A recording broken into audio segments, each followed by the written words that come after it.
Welcome to the Between the Pages podcast. Today we're going to be talking about screen time versus story time and finding balance in this digital world.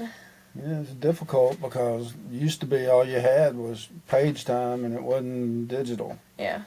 So that's the world I grew up in. That's a lot of people grew up in that world. And with the advent of the cell phone and technology. Which is still all pretty new, and that's the thing too. I think people don't necessarily know what it does to the brain, which they're starting to. The studies are it's been out long enough that people are starting to see what all it does. Yeah. But a lot of habits have already been established. Well, the other thing too is, a lot of this may have always been, it just wasn't obvious. Yeah. So you can't blame it on the technology, everything on technology, but in general, people have this thing called human nature, and young children especially. Yeah. They behave a certain way right from the start, and everybody's that way. So then you throw in something that's a tool or device that's not natural to previous humans, well, you're going to get unexpected results. So I think that's what's happening. I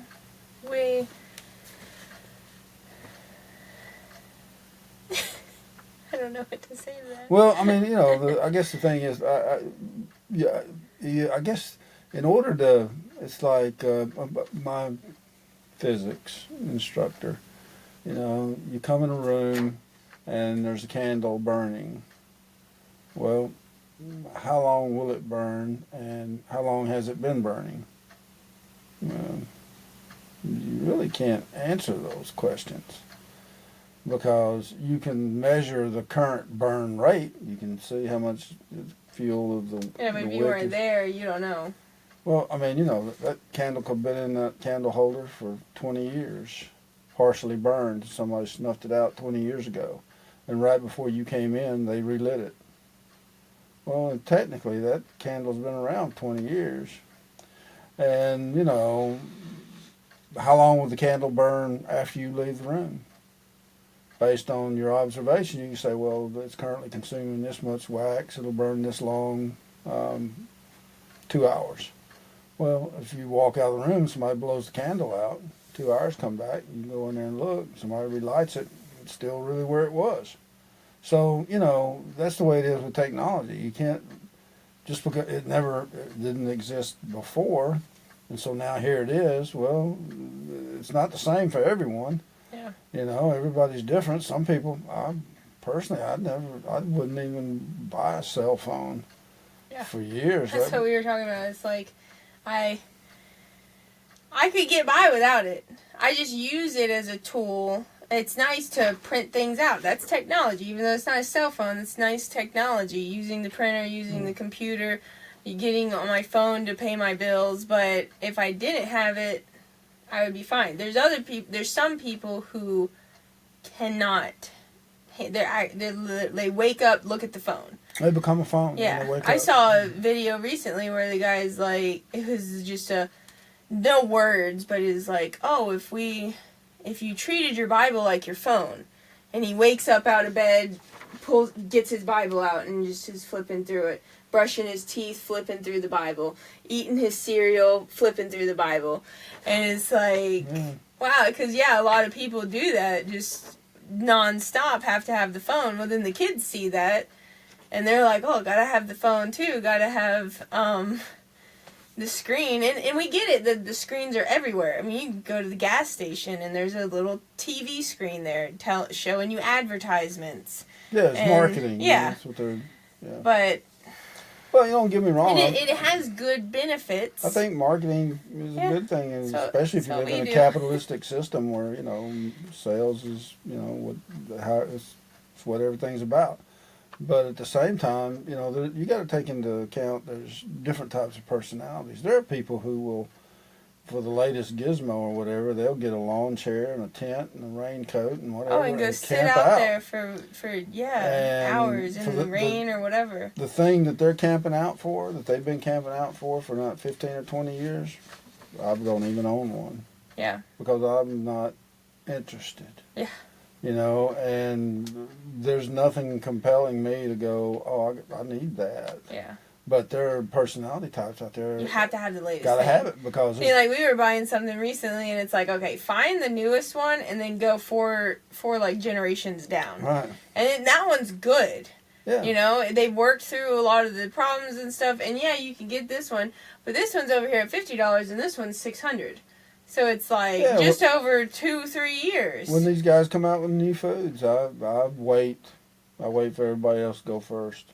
New foods? New foods, yeah. I wait for everybody else to go first. Oh, that's what I said. I was like, because I coupon and do the rotating thing, that it's like, I buy stuff, and by the time we're able to get to it, I mean, cause it's not like months and years or whatever, but it's a decent rotation.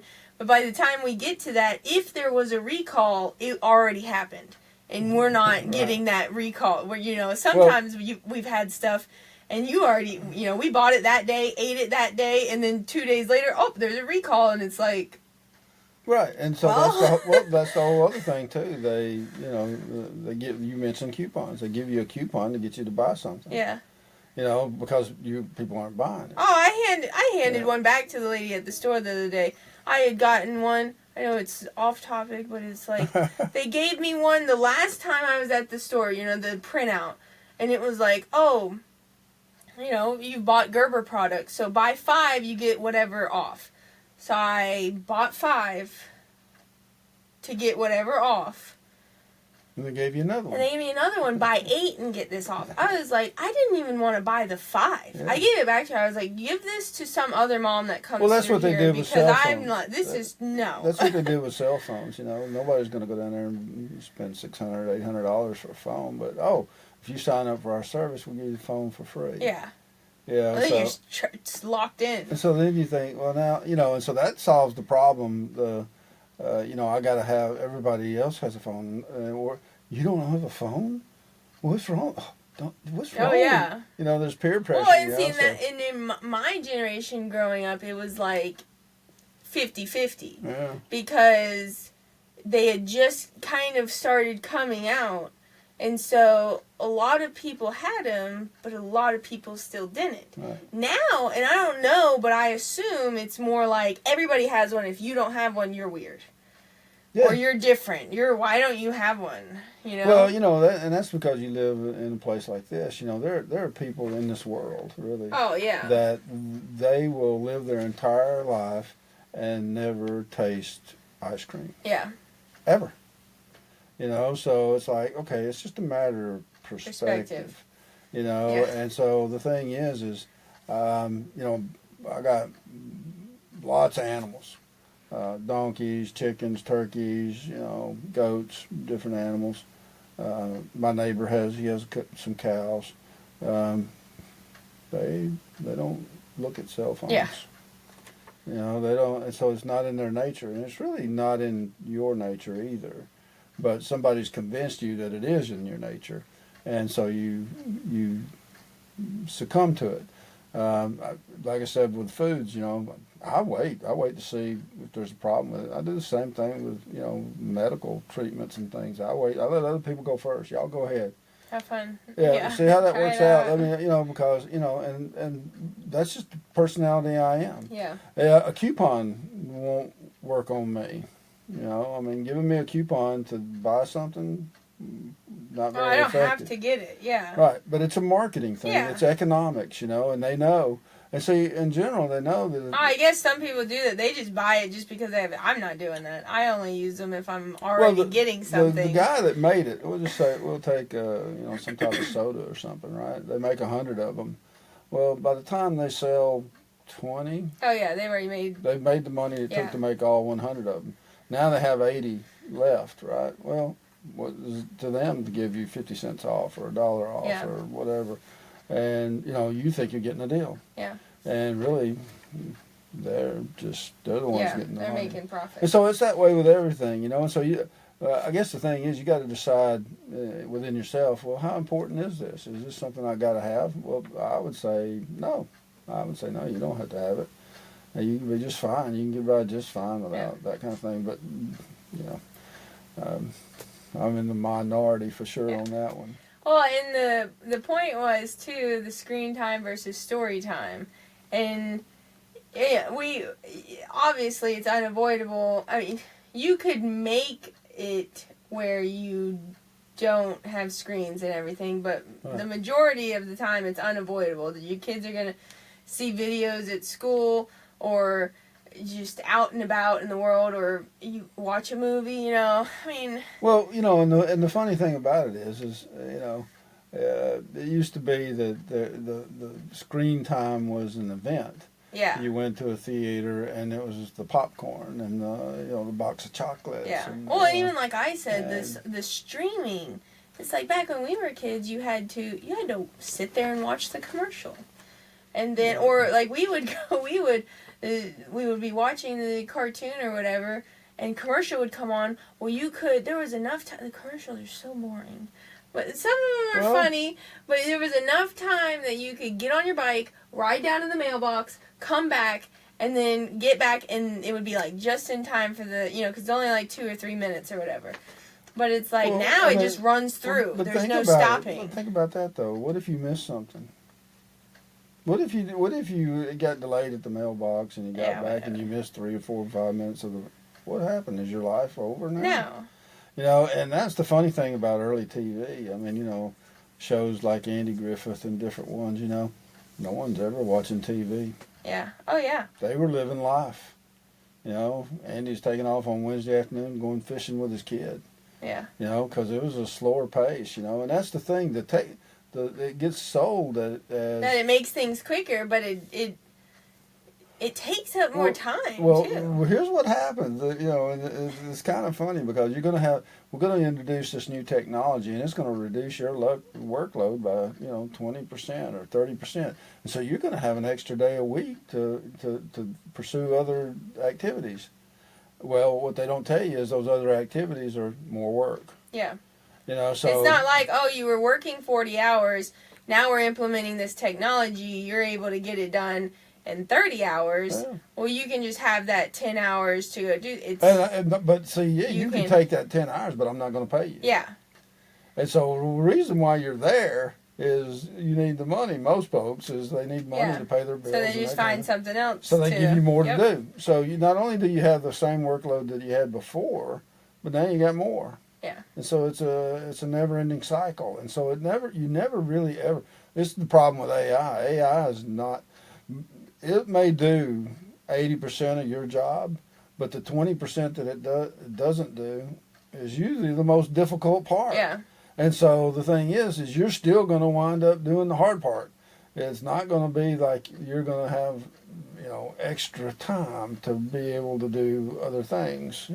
So you have to take charge of yourself. You have to put your foot down. And so, and if you, like we talked about, if you're a lawyer, and you've gone to school and you finally got a family and all that kind of stuff, and you're 30 years old and the phone rings at 2 o'clock in the morning, you got to answer it. Yeah.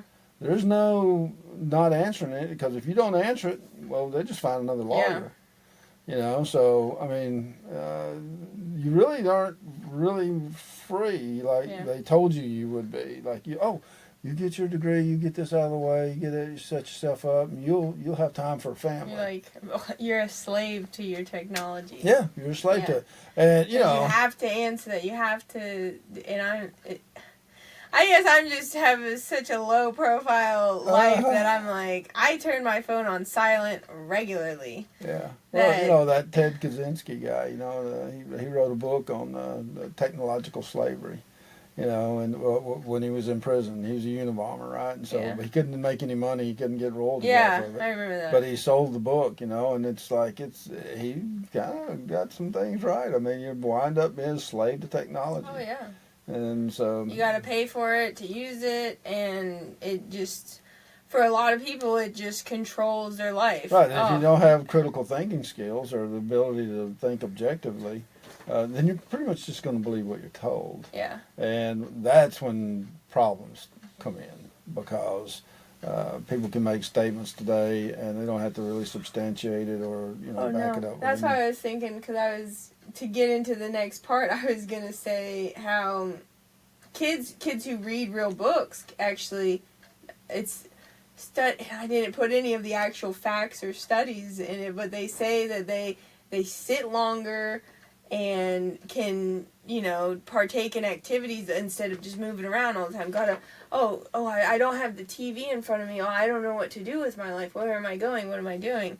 That kind of like almost voided in their brain, that they're like, they can't handle the low stimulus of real life. They need the high stimulus. Yeah, I was on travel all week this week, with my work and everything, and I had to stay in a motel room, and I never use the TV at the hotel. I never turned it on the whole time. Sometimes I forget that they even have TVs there, because that's not. I'm just going there for the bed. I'll have to admit, I wasn't technology free, because you know what I was doing? I was working on IMM. Yeah. And I was working on the Snowflake, and I was working on it's JG. like, that's what I was saying. It's nice to be techno. I have this one friend who they every year their family, but it's just one weekend a year.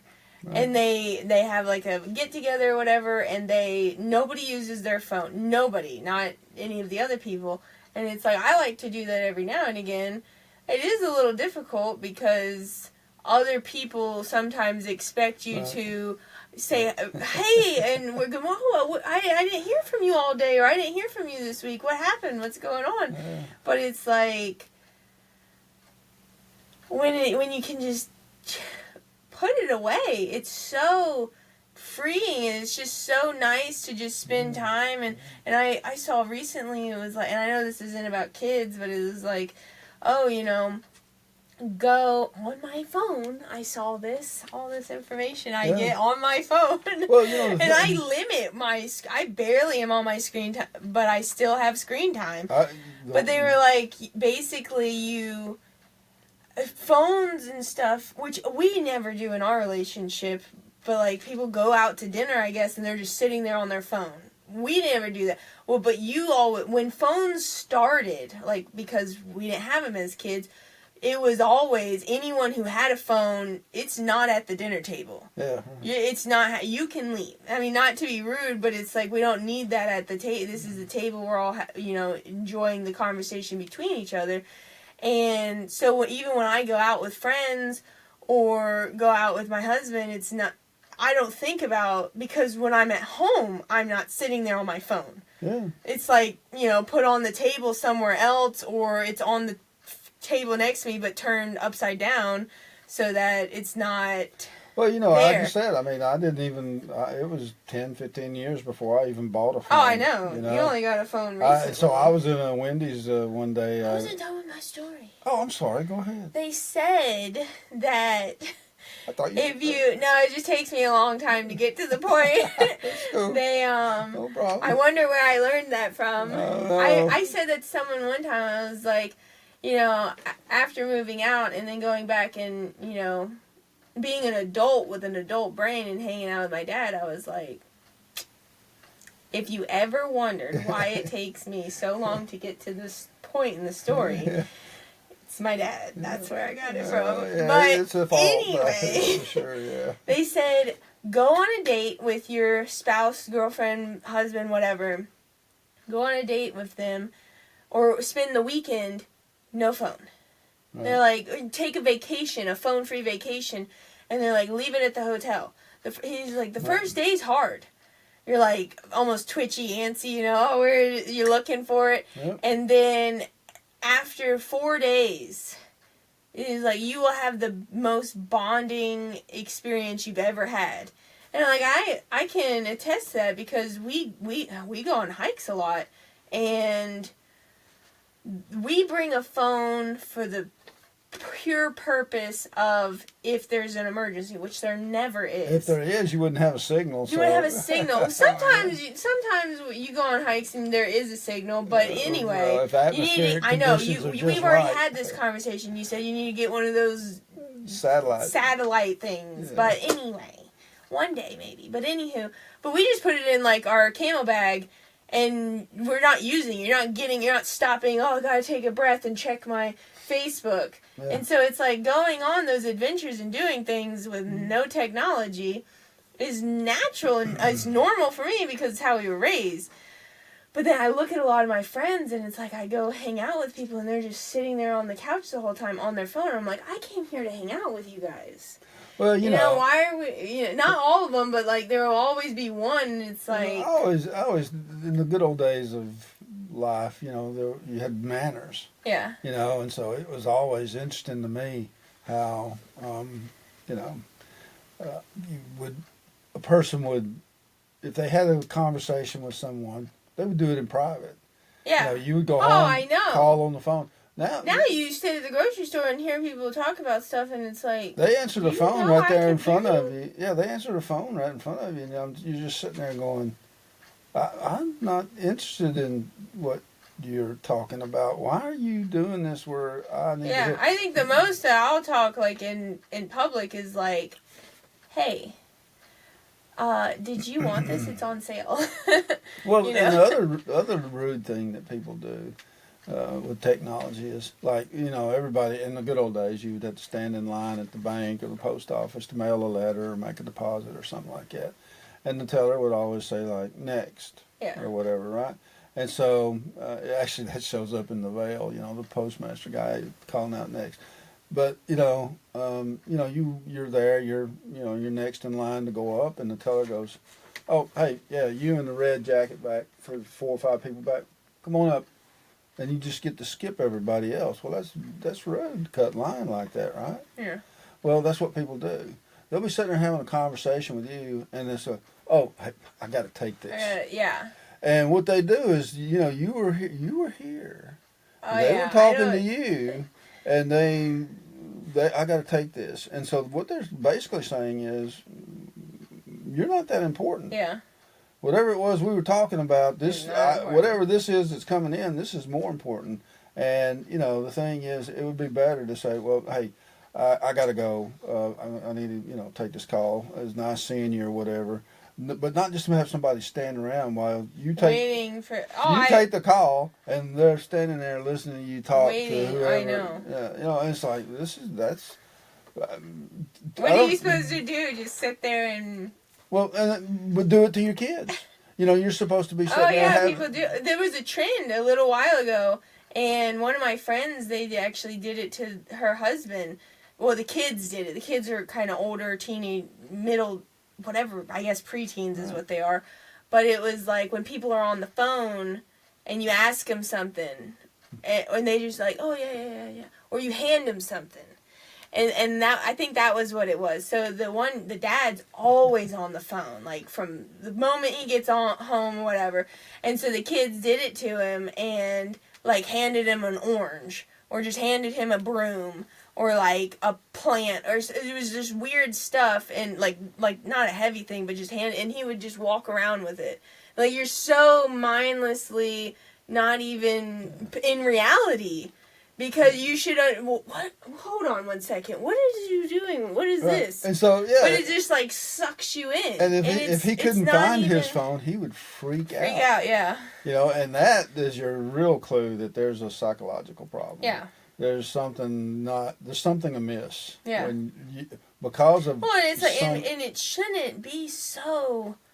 I mean, I think about it regularly. Every single time I go to buy a new SD card, and there was one time that I was like, oh, I'm going to get this cheap off-brand one. And I took all these great pictures, and then I went to look, like, I don't know what happened in my phone, but because of that SD card, because of the off-brand, poor quality, I don't know what the problem was, I went to look at my gallery, and it had like, it shut my phone off, and it came back on, and all of my pictures were gone, and that was a little sad.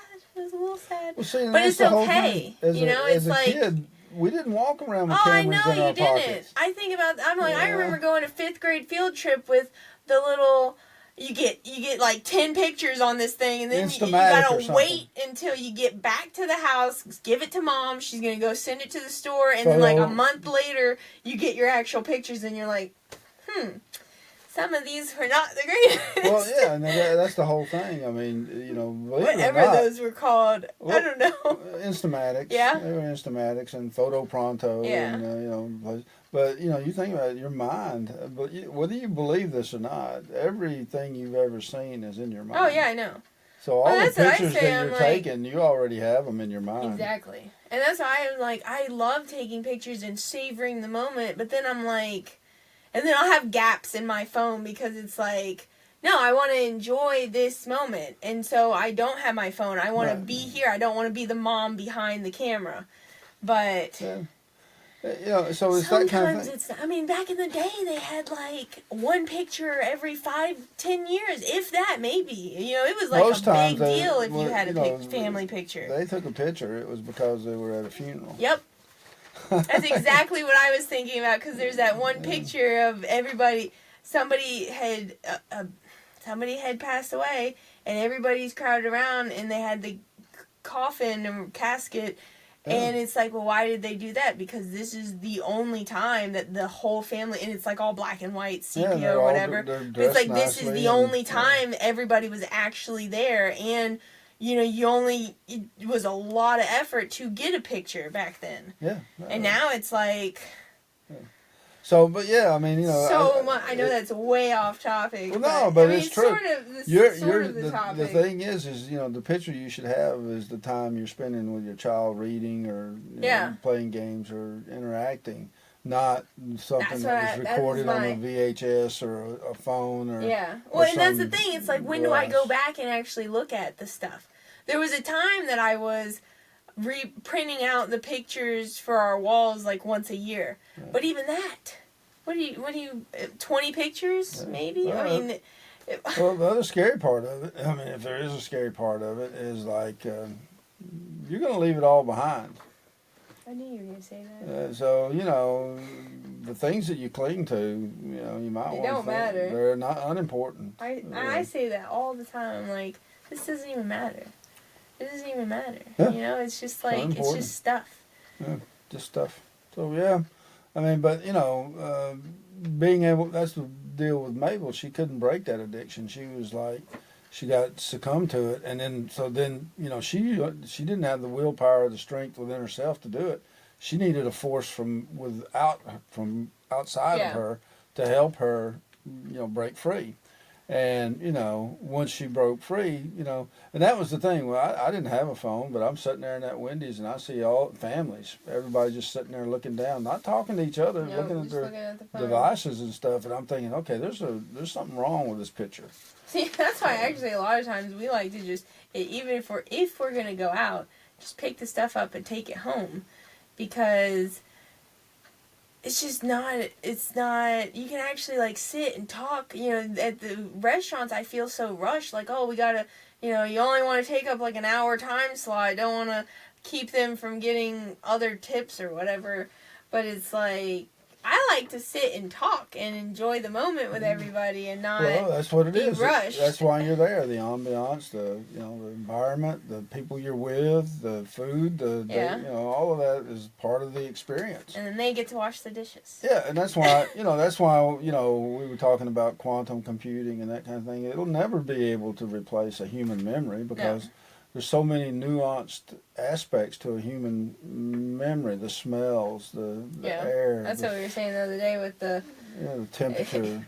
If a computer was as smart as your brain, then you'd be able to look at something and know everything about that. Well, the computer would be able to communicate to you. Yeah. You know, all of those the things. humidity that day was, hardly any, or it was very thick, or, the temperature was 100, or the temperature was, 50, or, It would be able to tell, but you can't tell that from looking at a photograph, and neither a computer can. But you can, as a person. You can say, "I remember that day. Yeah. It was spring. It was a perfect spring day, you know, and it was this, and it was the clouds, and it was blue sky, and you know all the parts and pieces. Oh, and the fragrance in the air from all the blossoms, and you know, you remember all that. Yeah. And so that kind of thing. And usually, what happens is you're walking along, and you have that fragrance, and you go. Oh wow, yeah, I know. For whatever reason, there's some fragrance, I have no idea what it is, but I'll smell it every now and again, and I'm like, Bon Air Elementary School. Like, whatever was in that little pre-K classroom, I remember it, and it is a smell that is still in the, like, I don't know if it's a candle from the teacher or something, some cleaning supply or whatever, but it's like, wow. Yeah, and so and that's like that's years ago. Yeah. 24 or 5 years ago? That's life. Yeah. That's real life, you know, real experiences. And so, you know, technology will never be able to achieve that. You know, so what we wanted to say was the trade-off to, you know, try to implement a little bit of remove technology from your life and spend time with your family, because that's what the books are about. God and family. Yeah. And so... Well, and Abel is talking about, okay, put the phone down and connect with God. Well, that's what I was going to say. Try to strive for... The challenge that we have for you is to strive for... Take 20 minutes, you know? 20 minutes, no phones. And move up to other things, well, you know? I like that one you talked about where, imagine the guy who woke up and instead of going for his phone, he went for his Bible. Oh, yeah, I know. know. Brushing his teeth, he's reading his Bible. And while he's eating his oatmeal, he's reading his Bible or whatever, breakfast or whatever. Well, it gets worse because then he's like driving, and fake driving. I'm sure he's like at his driveway or whatever. And he's driving, which you're not supposed to do with your phone, but people do it. It's illegal when people do it. And they like hold it up and everything, and I'm like... I've seen people read magazines while driving. I've seen people read newspapers while they're driving. Wild. I mean, back in the day when they had newspapers, you know, so... But yeah, so it's not surprising that people would look at their cell phones while driving. Yeah. And but that's what he's doing, reading the Bible and looking up at the road. Got to get the Bible. Well, but think about that. I mean, you know, if that's what you did, your brain wave, your brain processing pattern would be much different than the one that the and read the Bible, not the Bible on your phone. The Bible on your phone is great for quick notes here and there. But read your Bible, your actual Bible. Get the Bible out. Well, yeah, I mean, that's what I'm saying. I believe completely that, you know, your brain is polluted with secular thoughts and knowledge and whatnot. And when you read your Bible, you are basically washing your brain. Yeah. And so you are being brainwashed. Replacing it and with you're replacing that secular content with, well, truth. You know? And so, but if you don't believe that, well, then you're not going to, you know, that's not going to happen for you. And so, you read your Bible every day, like you attend to your phone every day, and within a period of time, you'll have a completely different thought process. And, you know, one of the things, I went to a business meeting once, and they said, oh, well, you know, have you ever not watched TV for a week? And I'm like, well, not really, but yeah. Yeah, I mean, because MASH used to come on every night on Thursday nights. You know, we'd just stay up to see it at 7 o'clock or whatever, you know. But the guy said, well, try going without TV for 6 months. Yeah. So I did it. Oh, yeah, it messes with you. You can't go back. Yeah, so... That's one of my problems, because, like, when I moved out, I probably could have afforded it. I just didn't want to spend my money on TV and cable and whatever. And so I just didn't. Right. And so that, like, first year, you know, once you go 6 months a year, then it's like, what do I need it for? And then you go sit and then I, like, think back, and it's like, I used to go over to people's houses just to watch TV. Well, and that's the whole thing. But after I didn't watch television for 6 months, when I did finally turn it back on, I'm like, oh my goodness, I can't believe they put that on TV. Yeah. I couldn't believe. And what it was is previously TV really wasn't any much different then than it was 6 months before, but I was desensitized to it. And that's what happens with your phone. Yep. You become desensitized to the content that's on it and to what you're looking at, and you really don't realize what's happening. Yeah. So put the thing and even, like, down for trends 6 and months. stuff, That would be a test, wouldn't it? Yeah, Get somebody out there. Start with 20 minutes and tell us when you can go 6 months without it. Yeah, put your phone, turn your phone off, and don't look at it for 6 months. Yeah. Don't do that. Don't use it. Don't do it. Do it the old-fashioned way. Call. You know, my mom. You know, we were poor, so we didn't have a phone. So she would just say, "Go next door and call so and so for me." And so you'd go next door. Can I use your phone? Oh yeah, honey, come on in. You know. Yeah. So just borrow somebody else's cell phone. Yeah. You know, hey, can I borrow your phone? I need to make a phone call. Yeah, sure. Or, you know, Yeah. and, you know, maybe somebody's like, no, it's my phone. You can't tell me. Well, okay, next. Hey, man, can I borrow your phone? I need to make a phone call. Yeah. You know, and so, yeah. I mean, you know, I had a kid show up at my door one day, you know. He's like, can I borrow your phone? I need to call my dad. I'm like, sure, you know. Sure. So and I stood there while because I didn't know what he was doing or whatever. But yeah, apparently his mother had taken his phone away from him. I didn't know that, and so yeah. But he didn't have a phone, and so he needed to talk to his dad. So. But he knew the number. That's a lot of the people don't even know the numbers of people anymore. Right. He knew his dad's number, so he could call him. And you know, he called his dad. Here's the fun part of it. He called his dad, and his dad wouldn't answer the phone because it's my number. Oh yeah. Who is Random this? Numbers. You know? So yeah. Wow. So he left a message. Then you know, I said, well, that's all I can do for you, and sent the kid on his way. And then, you know, 15, 20 minutes later, your guy calls. I got a message on this phone. And I'm like, yeah, your son was here. He borrowed my phone. He wanted to talk to you about. He's like, what? I'm like, yeah, you know, I don't know. He's got a problem with, you know, whatever. And so, you know, but yeah, it's that. Yeah. And so the thing is in the good old days, if your phone rang, I mean, you know, people almost step all over each other to get to the phone, you know, to see who it was, you know. And then marketers started calling during dinner and that kind of thing. And people got answering machines. And so they would wait to see who it was. And if it was somebody they knew, they would pick up. The phone rings when it's here, and I'm like, it's like white noise or whatever. It doesn't even. Well, it was Pavlov's dog. It was an Yeah. experiment, man. You know, the people were, you know, conditioned to, you know, if the phone rang, run over and answer it. Because, you know, you didn't want to miss somebody. Yeah. Most times, if it was somebody calling, it was somebody you knew. Yeah. Somebody in the family. And, you know, and especially if it was like, you know, 9, 10, 11 o'clock at night. Oh, what's wrong? Something's happened. I know. And so That's what Mama, like, trained us on. You don't call anyone after this time or before this time. And then I still get to that point, and I'm like, and I have this one friend, she'll text me at like 5 a.m., and I'm like, her kids woke her up. This is her only alone time for the day. She has a human grade. Yeah. So it's that. So yeah, it's a difficult thing to overcome, but you need to disconnect and plug into Jesus. Is what you need and to put do. your phone in another room, like even just like the waves or whatever that go through your phone when you're sleeping. Put it in the living room to charge, not next to your bed. Get an actual alarm clock. That makes a huge difference. I'm not trying to tell you how to live your life, but wow. Well, yeah, but you are, right? I am. But that's the whole thing. Well, and I used to when I moved. I only ever used my phone as an alarm clock, and then it's just unnatural behavior. Yeah, it's not natural. Yeah, you may think that it's normal, but it's not. It's not normal. You know, so yeah. Not normal. Anyway, I think that's it. I wrote notes because I didn't want to miss anything. Yeah, well, I appreciate you doing that because it's a difficult topic and there's a lot to cover, and this is a long the podcast. real deal. This isn't about being anti-technology. It's about making sure books don't disappear completely. Yeah. Some screen time is fine, but books do things screens can't. Don't beat yourself up if you're not perfect at this balancing thing.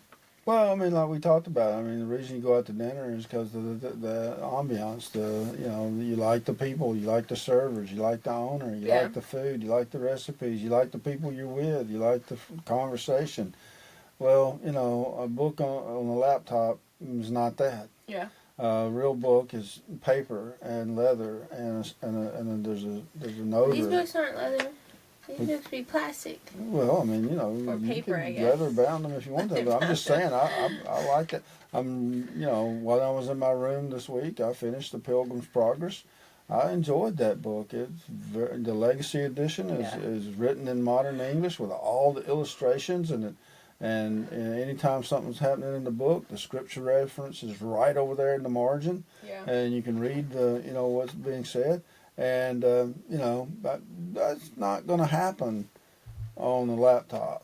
It's not going to happen on an iPad or on your phone. You need to. For me, it was a good experience, and there's a lot of people out there like me that want that same type of experience. Now, there's other people who aren't anything like me, and they don't care. Yeah. And so this is not for them. Yeah. But if you're that kind of a person that likes that kind of thing, I would definitely recommend buying the Pilgrim's Progress, the John Bunyan Legacy Edition. It is wonderful, and you can get it at Christian Book or different places for like $20. I mean, it's hardback. It's a nice book. So good read. Good read. That's your second challenge. Go read Pilgrim's Progress. Yeah. Legacy Edition. I will tell you, man. There's in that Christian, the places and events, the wide path and the narrow path, and Vanity Fair and all the different places and stuff that he has to go to, and the different encounters that he has with the different people. Wow, it is the Christian life. What goes on in that. And now, I mean, some of the challenges we had today with, the one we're talking about with technology and stuff, didn't exist back then. But in general, they had other things. They had, they had this new invention, oil lamps or something, and so, people could stay up after dark, but, when they got rid of oil lamps and they went to gas lamps or electric lamps and lights and things. And so, there's... Oh, yeah, because it used to be sun's down. Sun's down, time for bed. Sun's up, time to get up, make coffee. Rooster crows. I mean, around here, roosters start crowing about 4:45, 5 o'clock. So and usually sleep with the windows open. So you're up when the rooster crows. So anyway, I'm tired. Boring you, huh? Okay, so I just think that it's something that needs to be overcome, and Able doesn't really do it justice. I mean, it's just one example of technology, but the general theme is there. So. Well, we'll see you next time on the Between the Pages podcast. Make sure you like, subscribe, and follow for more.